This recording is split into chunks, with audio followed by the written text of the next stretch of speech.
Good. How are you guys doing? This is our friend. Hi, Zach. Hello, hello. Oh, this is sweet. Two people.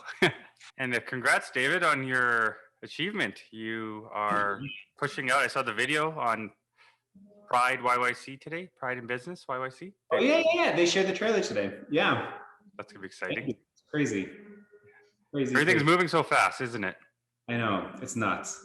Maybe we can start about that. How you guys met and what, or each of your background. We can start with that, and then we can talk about how you guys came together and now what details is going to be doing here. So I went to McGill and I studied sports marketing, actually kinesiology, and I wanted to go into sports marketing. And in 2008, Details Talent was more of a modeling agency, and the woman who ran it, Tammy Foster, was looking to do something else. And so she used to model with my mother, and I had a meeting with her, and she, had been doing this for 11 years. And before her, there was another owner called Lee, and she had done it for 11 years as well. So now I've done this for 13. So Details has been in Alberta for a really long time. And she basically convinced me that I should take it over because it's kind of like marketing sports. Instead, you just start marketing people.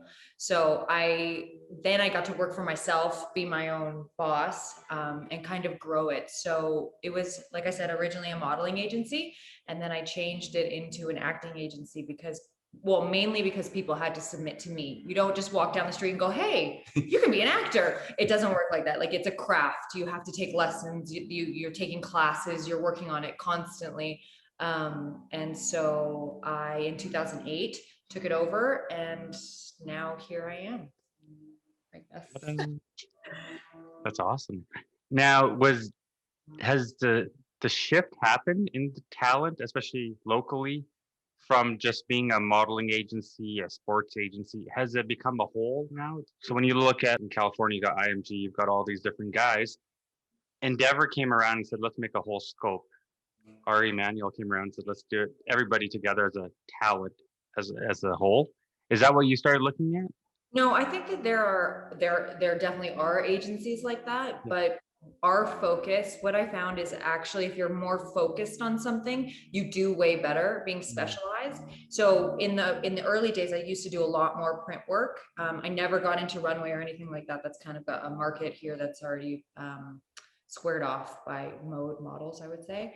And Numa probably does a lot of. Shout out to Kelly. Mode is Kelly, and then Numa is Lee. I think so. Len is Len.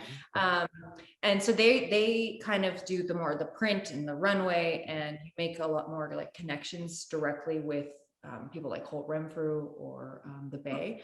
Whereas for us, we're specialized with casting directors and production. So we use different website tools and submit our talent based on casting specs. And so it's kind of like you're always just trying to take your talent and get them the best roles that they possibly can, get them in front of casting directors. We focus in Alberta, but also a little bit outside of BC and Saskatchewan. And what a great time. I mean, Alberta's got so many movies coming up. This is the busiest year we've had in a really long time. So it's awesome. Hence, enter David. Enter David. I think it's exciting. Yeah, it's huge. Yeah. How did you come into what you do, David? Now you're a real estate agent, and you have actually a lot of talent for what you do. I know. I'm so talented. I thought you were gonna say you have a lot going on. Right? You have a lot of talent, and I already had I know coming out of my mouth. But thank you. I mean, I've been, I guess, acting for a long time. I did that for since I was a little kid. Starting with stage plays and school plays and whatever, community theater way up north in Fort McMurray. And then the opportunity came to kind of take it more professionally when I was a teenager, and it was all luck. Everything just kind of snowballed, and one thing led to another, and met some interesting people along the way. In 2017, though, when things really slowed down for a little bit there, I thought that was a really interesting time to get my real estate license, and just try to be proactive with you need to earn money. So I got my real estate license, and then you can balance the two. You're your own boss in film, but also in real estate, and the two kind of complement each other really well as well. And then COVID came, and it kind of losing my mind sitting at home, and just like the lockdown and real estate had come to a stop. I had 25 or 26 listings when COVID hit. And then in the course of like 2 weeks, they all dried up. Every single one of them, except like one or two really small empty townhouses. Everything dried up overnight. There was no acting, everyone's sitting at home. And everyone was kind of doing these online. Do you remember on Instagram, like kind of this time last year when you'd go on Instagram and there'd be like 50 Instagram lives happening, and everyone, Miley Cyrus and Hilary Duff, and everyone is doing these Instagram live things. So I said to Kelsey, I'm going to do this and do it better, but I know a lot of really famous people. So I'm going to just start doing Instagram lives or something. And the first person that I called is my friend down in Los Angeles, Lawrence Pressman, an actor in LA who had done an Amazon show. And he said, think bigger. And then the next person I spoke, so it snowballed. And over the course of like a week from saying I'm going to start posting social media videos, I signed a contract with Amazon to do a talk show. And then it snowballed. It just took off from there. We did 6 episodes. In my living room. I hired a crew from Calgary. There were 4 of us, and we did the work of like 25 people from my living room. Karsten Kressley was the first ever guest, but then we had some bigger names as well, or equally big names as well on that first season, like Perez Hilton, Deborah DiGiovanni. We got really, really fortunate in that regard. And I didn't think it would go anywhere. And then it premiered, and we premiered it in July. So Amazon released the first episode as a standalone episode in the middle of July last year. And immediately we were like a 5 out of 5 star rating on Amazon in the US and the UK. On IMDb, we became the highest rated mainstream talk show produced in Canada. And everyone was kind of warning, well, just get ready. Like your breakout ratings are always the best because all your friends want to see it. All your network wants to see it. All the guests are telling people to watch it. And then 2 weeks later, the balance of the first season premiered, and the ratings went up, and we were rated even higher, and IMDb ratings went up, and even more people were writing in about it. And I went from like 3,000 social media followers across everything to now over 100,000 in like a month. It was so insane. And then we got renewed, and it's like, well, can you do it again? But we want now 13 episodes instead of 6 episodes, and then renewed again. And so it never expected it, ever. I thought it was just going to be like something to keep busy and a money pit and something, but just to kind of like stop myself from going crazy. And here we are. Love it. And it's an OTT. So can we watch it on a Roku, or how do you find it in Canada to watch? So you can. Have we got a day for you?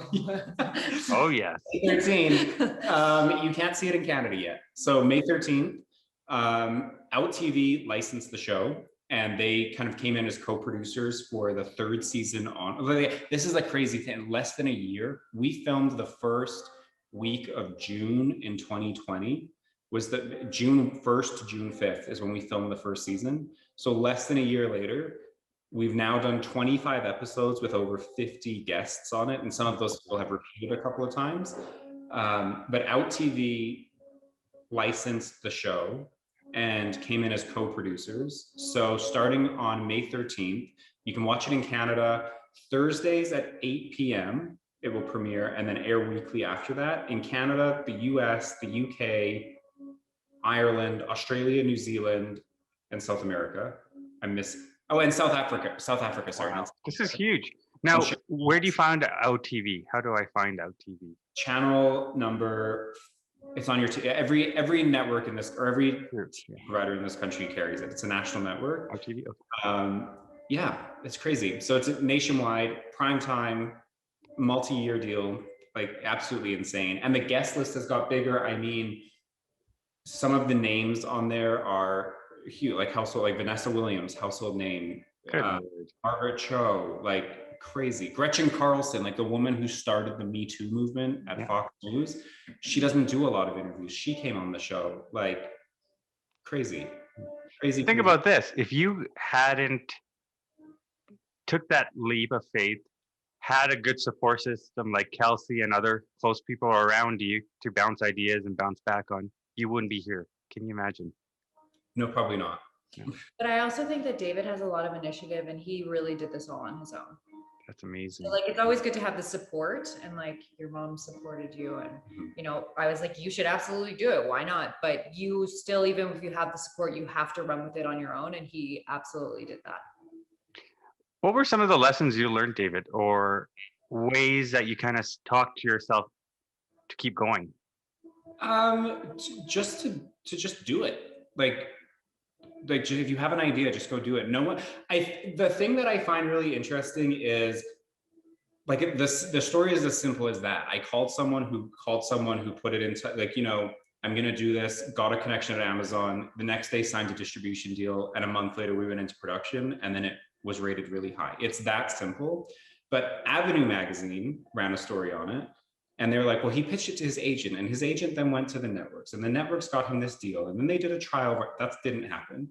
And then the New York Film Academy, which is where I studied acting when I was a teenager, the New York Film Academy put a blog post out, and they're like, well, he started by posting interviews on social media, and then it got the attention of Amazon, and then they offered. So I don't think people can comprehend how, like, it's almost too simplified. But just by calling and asking, like the deal with Out TV, there are no distributors. We're a team of 4 people. There are no distributors. There are no agents involved in selling the show. The deal with Out TV came from just calling them and saying, like, she picked up the phone and the first words out of my mouth were, hi, please don't hang up the phone. I want to pitch something to you. And she's like, okay, what is it? And I told her about the show. And that was the first week of January of this year. By February, we had signed an agreement, and then we premiere in May in 7 countries under Out TV.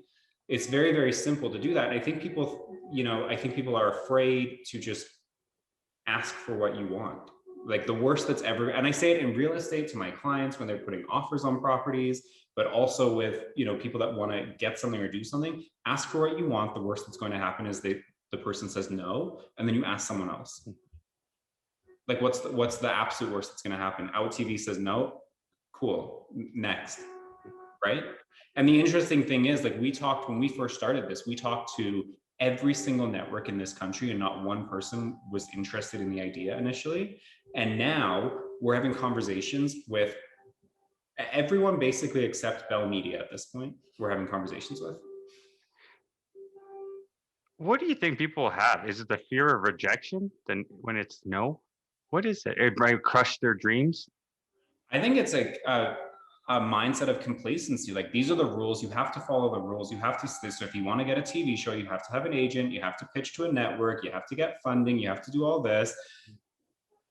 I think people are they're stuck in they're complacent, and they're fine with staying within the little box that we build for ourselves, that is put on us, that you are not supposed to break through the mold and break the rules, because look what can happen. I also think people don't say yes enough. Most people's first reaction is no. Yeah. No, I can't do that. No, I don't think that's possible. No, it's like that movie, the Yes Man or whatever. And he has to start saying yes, and all the things that change in his life. And I even think that about when I started Details, because my initial reaction was, I can't do this. This is crazy. Like, I don't know anything about this, but I said yes. And then my life changed. So I think that people have to say yes before, even if it makes them uncomfortable, before saying, that no, that doesn't fit in my box or the parameters of what I usually work within. Kelsey, like David said, what it used to be like the norm, has it changed in the industry for yourself? How you would pick casts, how you find talent? Oh, I mean, yeah, that's so since 2020, I mean, COVID has really changed the game. So before, we would definitely do video auditions for like really quick, if we're doing a commercial or some like really rapid turnaround where we don't have time to cast in the room. But now I don't know if I'll ever go back to in the room. Like, I honestly believe, I really believe that, because I mean, there's pros and cons to both, but I definitely say that it's easier for casting than them having to run a whole session, right? So they just have to say, okay, we want to see these people, so send me your tapes. Who it's really affecting is actors. So they have to do so much more now. So I do feel a little bit bad for them, because it's like they have to be their reader, they have to be their cameraman, they have to do their lighting, they have to find a space to record. Doing a whole production by yourself. And so whereas before all you had to do is know your lines, make your choices, and and then you're in the room with the casting director and they can give you feedback right then and there and give you some direction or tell you a little bit more about the character. You're doing it off of some sides. You usually don't get the script and a spec. So like what they kind of want this character to look like. So for actors, it's gotten a lot more difficult. However, with that being said, they do get a lot more chances to make mistakes. So if you can cut something 15 times, 45 times, it doesn't matter. There's no time limit on it. Whereas if you audition in the room, it's like you get your two shots usually, and then you're out. Oh, absolutely. I think it's interesting though for actors too, because now it gives you a bit of perspective on how does lighting work, how does microphones work, how does camera work, how do marks work. So it almost in a way, it's kind of forced actors to expand their knowledge of not just being an artist with learning lines and then that's the end of it. Now you have this whole other aspect of the industry that you're having to teach yourself on how production works. So then when you do get that role and you're booked on a job, you've been exposed to so many more aspects of it now. Does that kind of make sense? No, totally. Yeah. How much has technology, I guess, evolved over time, especially through the pandemic or when Details was around? No, I can't even imagine. I honestly, I wouldn't have been able to do my job. Did you because fax breakdowns? so they used to have to fax things to each other and then like ship DVDs. Oh my God. Crazy. So, and like headshots, everything was hard copy. I mean, in 13 years, I can't even tell you how much we've changed. Now people don't even bring their headshots or resumes to auditions. You don't need them. Maybe for a callback, it might happen. And I mean, obviously now we're not even doing anything in-house or like, in person, but even before that, it's become so app and technology driven.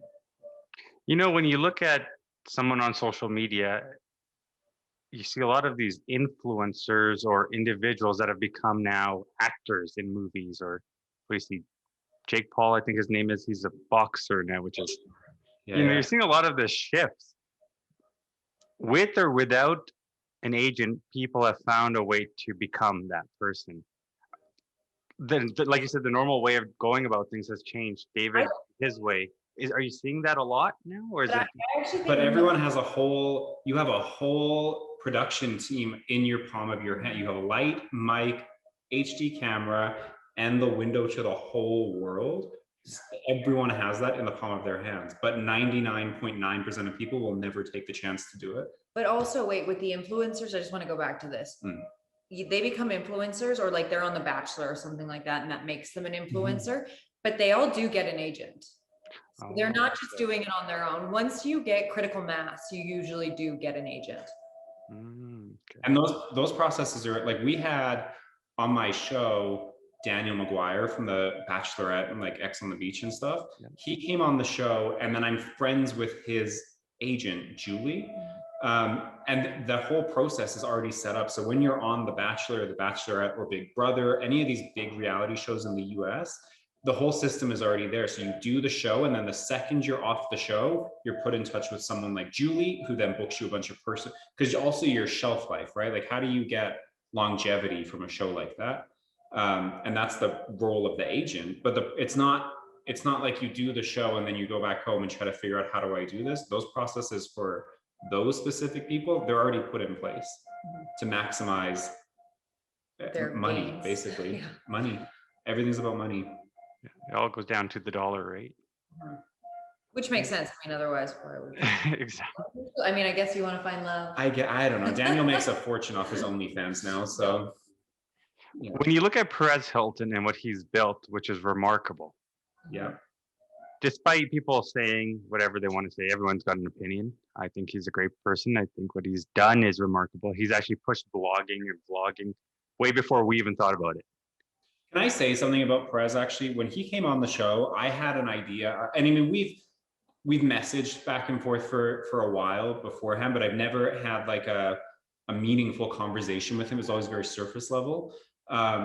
He still, out of all 50 people that have been on the show, was the most surprising because he was the most authentic. And I like set him up. I was trapping him. I asked him things like, the internet says you have $30 million. Is that true? And he answered it honestly. And I asked him, do you have any regrets? And he answered it honestly.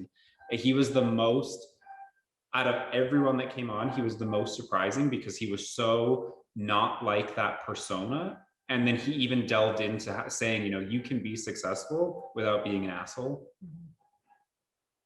Oh, that's a phrase, isn't it? Yeah, I mean, I'm paraphrasing. But Perez he's still I mean, like we filmed his interview on day 2 of the show, of taping, like back in June when we first started, and still the most surprising out of anyone that came on. Was there a certain person or a certain moment that caused the shift or the break to make you grow exponentially?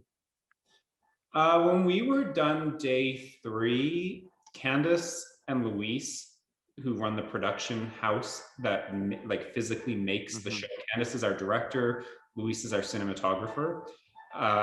They pulled me outside on because we filmed in my living room. They took me out on my patio and closed the door and just said, we think you have something here.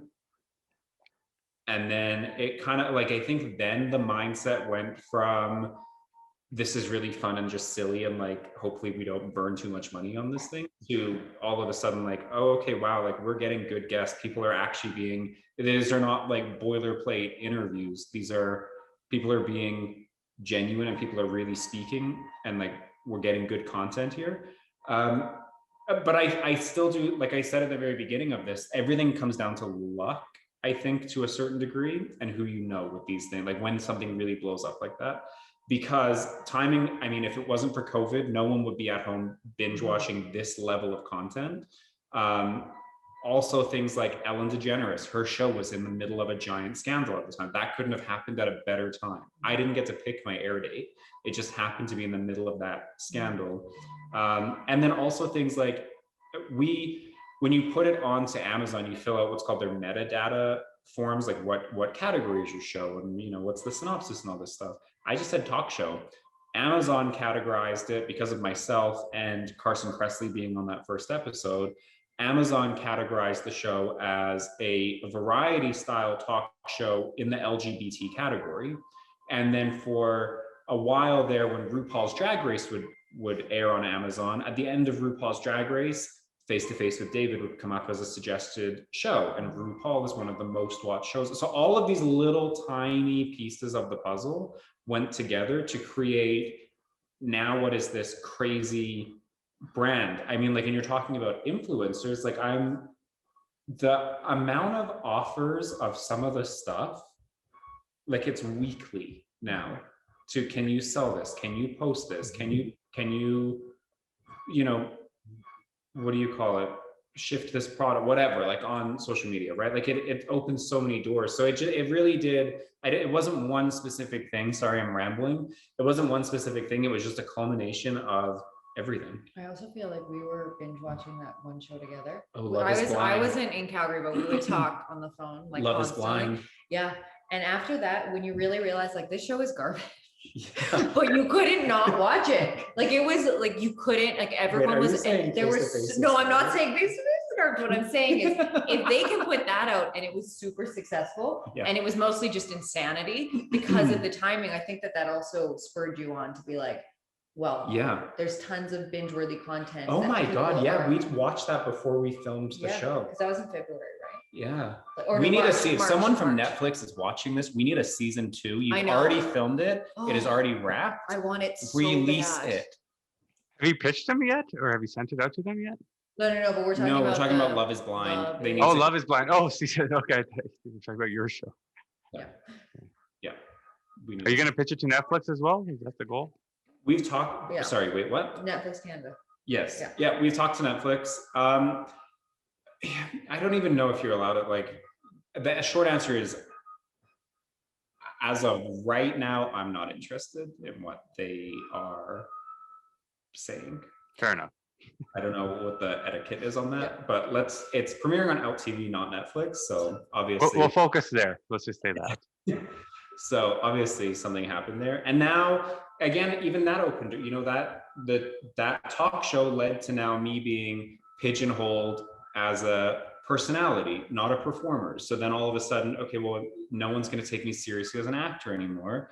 And now and you heard that from a few people. From like so that's how that's how David ended up coming to be my details. Now, how did that happen, Kelsey? You should share a little bit about that. Yeah, so I've been doing this for, like I said, 13 years. So I'm not bored, but just a bit like I needed a stale. Well, yeah, you need a little refresher at details talent, something that younger eyes also can see. And just if you keep doing something and it's always the same, it gets a little bit boring. And then obviously the industry is really picking up right now. We've got tons of shows, tons of movies. And there's also, I talked to Actor today actually, and there's a couple medium budget films coming this summer and in the fall. And so it's just a really good time. Like I have a small roster. I have 100 people on my roster, which is quite small really in the scheme of things. But if you manage it on your own, 100 is sufficient. And at one point in 2015, I had like 400 people and it was absolutely outrageous. And we were working on The Revenant and I had like 7 people out on The Revenant every single day. And then we had Fargo and I had stand-ins and it was a lot of work. And I kind of shifted to, I didn't want to do background and I didn't want to do just numbers. I wanted quality instead of quantity. And I went from really a commercial agency to more of a boutique acting agency. And so, but I think now is a really good time to expand again, because when you have lots of work coming in, it's a good time to kind of, I don't want to say I'm being opportunistic, but David had come to me and we've become really good friends over the last year. I think longer, but I was trying to think how that even happened, and I don't actually know how that happened. And I joined details and then we became friends basically. Somehow. Yeah. I don't actually remember the trigger point. Yeah, and then I had his birthday last year outside in the rain because it was like still pretty COVID-y. And he's May 7th. May 7th. Oh my God, so close. Okay, I'm bad with birthdays. Anyway, and so we're doing it again this year outside. 5 people. Invitation socially distanced. Socially distanced, 6 feet apart, guys, right? I actually wrote, remember last year with the chalk line? Yeah, 6 feet. She had like drawn distances. Yeah. Anyway, what was the point of this whole thing? How I'm refreshing details. Yes, and David was like, I want to be an agent. And I'm like, okay, well, you should come to details and be an agent with me. And you need like 6 months of I guess training to be on breakdown services and some of the really important websites, like probably Casting Workbook is the same. You can't just snap your fingers and be decide, like, I want to be an agent. Yeah. Well, that's what I was gonna say. It's not like, and it's not all glam. Like you look at Ari Gold and Entourage, or you look at. Well, just to be clear, it's nothing like that. Dwayne Johnson in Ballers. It's nothing like that. I wear pajamas. I never have to change out of my pajamas. I actually usually go to the gym and then I just don't change all day long. And David's probably like, you smell disgusting. Every single day. Sorry, I didn't shower today. I showered for you though. Yeah. Thank you. The thing I think is interesting though is like the best companies and the most successful people are disruptors. So, I mean, the union is a little bit in a tailspin over like Actor. They've never had a union actor call them and say, I quit and becoming an agent, but I also have a TV show that's about to air on prime time for the next X amount of years. There's no rules against it, but they don't have a playbook for it. But there's no rules against it, but it's not been done before. You just are not, you're allowed to be a personality, but as long as you are yourself. You can't be an actor and an agent because it's a conflict, but I can host a show and be an agent. And so it felt like kind of a natural pivot, but even that, I mean, there's no playbook for it. Can you think of a talk show host that has a show on the air and is also a manager or an agent, other than like Kris Jenner or Simon Cowell? But otherwise, not really. But it only makes sense to me to see it works so hand in hand. Are people afraid to step into that zone? The Like no complacency again, right? It's not been, so like the local union office, they called the national union office. The national union office called someone in the States. It's never been done, but just because something's never been done before, like a TV show in your living room in Calgary, it doesn't mean you can't do it. Yeah. And now it's interesting, and it's a fun combination because Kelsey has so many years of experience as an agent and with details like very highly regarded as one of the best, especially in Alberta, but if not Western Canada. No, it's an iconic agency. It's historic. So And that's pretty it's sweet. interesting coupling though between that and then, you know, any agent can tell you, here is how you audition, here is how you do, like the technical of it. But very few agents are able to say, I've done that. Here's what it actually is like when you walk into the room, here's what to expect. Here's how you should treat these casting directors. Here's, you know, you're going to be really overwhelmed on set because of this, this, and this. So it's bringing a bit of a fresh perspective to it. Like, you know, it's a combination of experience on, so like practical firsthand experience on set with then over a decade of agent experience. And when you combine those two, it's really interesting, I think. How many agencies are in Alberta that are doing what you guys do? Probably none that are doing what you do, but is there a lot of agencies? I'm not familiar. There's three in Edmonton. And then there's like 7 here. I guess, yeah, maybe like 10. Or like 10, yeah. Not a lot. And I mean, different agencies do different, like some people are the quantity over quality. Yeah. Some people are a numbers game. Yeah. Some people abide by all the actor rules. Some people don't give a fuck. Some people, like, there are so many different ways you can go about. Can I swear on this? You can swear. Yeah, I swear too. So. And I know that a lot of it's shifting, but there was a few. You know, agencies evolve and agencies change, and I think that you just have to focus on what you're doing and not, you know, the truth is being an agent has nothing to do with what any of the other agencies are doing, because it doesn't really matter. If you can work together, great. If you don't have to work together, great. Like really, we're all submitting to the same people, but our talent are only with us. So we only have to worry about our own talent and they worry about their own talent. And is it a year contract, Kelsey? Is that how it works? Yeah. Sorry? A 1-year contract, or how does it work? Indefinite. So I actually don't have contracts with my talent because I base my agency on communication. And I basically have never had, well, since 2015, I've had one person leave my roster because they wanted a Vancouver agent, and otherwise not a single person has left. Because a contract isn't going to keep you. So a contract is going to say like, hey, these are the rules, these are the regulations, sign it, but it's not going to keep them with the agency. First of all, unless you sign it in front of 2 lawyers, and like, I wouldn't even honestly know what to do with that. Mostly what you're getting into with agents is an agreement. Now, obviously we're a very small market, so bigger markets are definitely going to need a contract and definitely will have contracts, but I just didn't find it pertinent for me. I didn't think that it was necessary. And I thought that if I did my job and I do it well, then people will stay with my agency. And that has been true. They say it's like what is it? The good old prairie handshake. Right. And now it's, what is it? The elbow bump. Exactly. That's what it feels like. Yeah. So, and I kind of stick by that and it works for us. And yeah. If somebody wants to join you guys now, how do we get a hold of you? You would just have to email us if you're interested in, joining a roster. We're not taking talent, but you can't openly advertise that you're taking talent. Really? That's a thing? But here's what I will say. You can't solicit. Where I said like I have onset experience, I also bounced around. Like Kelsey was saying, there's only a handful of agents in Calgary, and of the reputable ones, I ended up being represented by a lot of them over the course of my career, and I settled on details, and I liked details, and I had the best time at details. So I can say from personal experience, which is again, not a lot of agents can say that they've worked with the other agents as an actor on their roster. So no, I don't have to put this on the show, but is there a fee to be is there a monthly fee, or how does this work?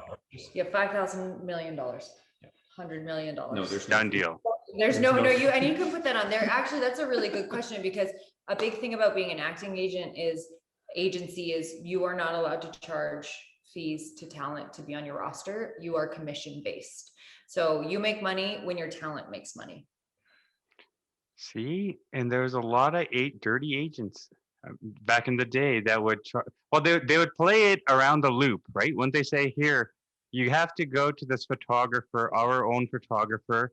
It's going Yeah. to be about $7,300, and then you're going to go through this." And that definitely is still going to happen. A lot of And agents it do. happens. It happens. But I just never done that, and I'm not going to start now. There's a code of ethics. Like if you look on the ACTRA website at their talent agents on the ACTRA Alberta website, there's a code of ethics on there, and that will list the agencies and the agents that abide by that code of ethics. And it specifies right on that code of ethics, do not charge a fee. You cannot solicit from another agent. You cannot do open advertising, all of these things. And there's like, ACTRA doesn't really, ACTRA is for the actors. It doesn't necessarily govern the agents. However, the code of conduct though, it's good business practice for the most part. And that's all it is, actors trying to protect their actors. But we actually, as an agency, do not work for, or we work with ACTRA, I would say, more than anything. Yeah. But even so, it's like our job is for our actors. So I represent union and non-union talent. Now, I would say the majority are union, and the majority of the work is union. So my goal is always to get my talent into the union, but that is their union, and I work with them, like my actors. How quickly do you see a VFS coming here, like a Calgary Film School? That's been in talks for a long time. I don't know. We're really small still. I think we need a couple more years of like really having this push for talent, this push for needing talent. We have a couple like Company of Rogues and Peter Skaggs. But do you need training? I mean, you might disagree with this. I think if you're going to go to university for something, go to university for your plan B, because anyone can learn acting. Anyone can learn a skill. Like acting is a trade, really. It takes practice, and it's sitting and reading a book on how to be an actor. And it's a muscle. Yeah. You have to work it. If you're not working it, you get rusty. Yeah. If you read a book about going to the gym and lifting weights, reading the book is not going to do anything. So I'm a really big fan of, and I get a lot, that was kind of part of the trigger for me to make this pivot, was all the messages I get from people. How do I become an actor? How do I enter the industry? What acting school should I go to? Don't. Maybe do a course, do a program. I slightly disagree. Oh. I think you need to take lots of workshops, and I think you can never have too much training. Though. But I don't, I think that university, maybe have a minor in film, or if you could go to film school for a year, but have some kind of backup. Okay, maybe that's like, I get that, I totally feel that, but I do think that even Rhonda Mazecki says like all the training that you can get. What's wrong with more training? True. Wrong with more education in what you're trying to do. In Hollywood, you always hear it's like, oh, the starving waiter or whatever is. Not really what happened, and I hate those because it really does bother me. I just saw her on the street. Oh, really? But she's actually been working for hundreds of years and has been in school, and she's a waitress because she's been slaving away trying to save money, but she's been at every workshop and been auditioning and has an agent. Like, I just don't think, there's very few times where it's just like, oh yeah, I was just walking down the street and I wasn't even in this industry.